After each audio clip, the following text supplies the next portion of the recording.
Things are looking up at the Upward Sports Camp here at Wildwood Church.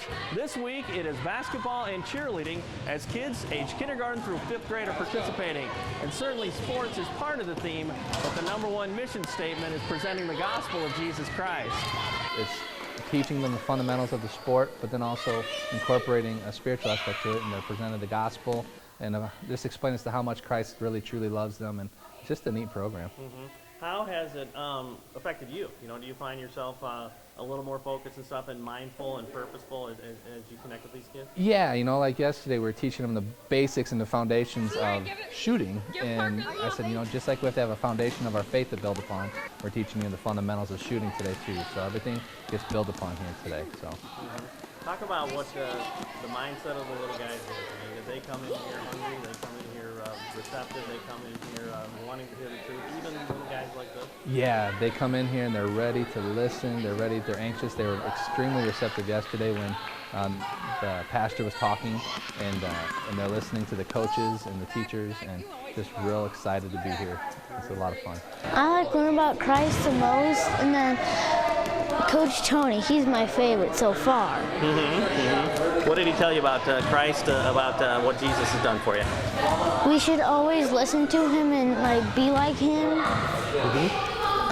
And we should obey and not lie, because we can't put it back into, we can't say that we didn't do it, or we can't say, all right. Mm-hmm. It's always out there. Mm-hmm. Have they talked about what Jesus did for you 2,000 years ago, too, on the cross? He died for our sins. It's really fun. They're receptive and ready to learn. It's hard to keep their attention sometimes, but it's really fun. You learn a lot through faith when you're on the court too. So it's good.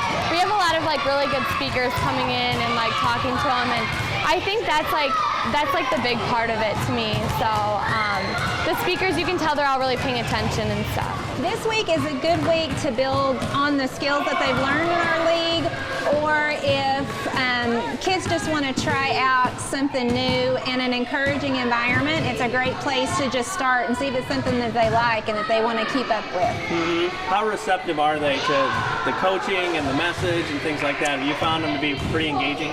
They are very sweet, and they're very excited and interested, and they are willing to do whatever we ask them, and they're very entertaining. Mm-hmm. So for the coaches, it's a lot of fun. Mm-hmm. What do you do to jam in so much in a week's time too, or do you even worry about it so much? Is it more the message and encouragement, not necessarily making them an NBA star in 1 week, you know?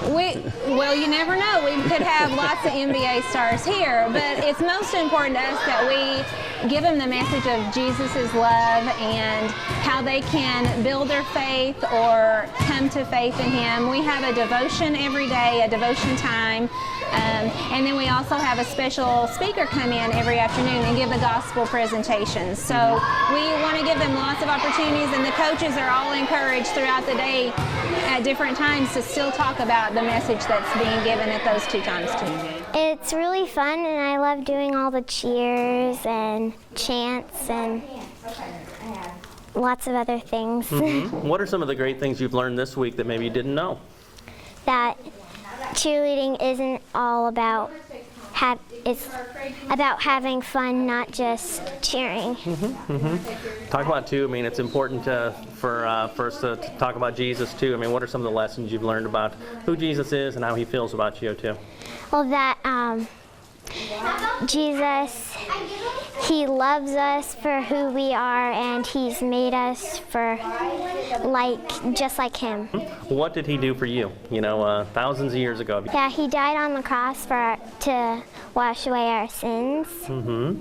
How important is that to you? I mean, it's very important to me.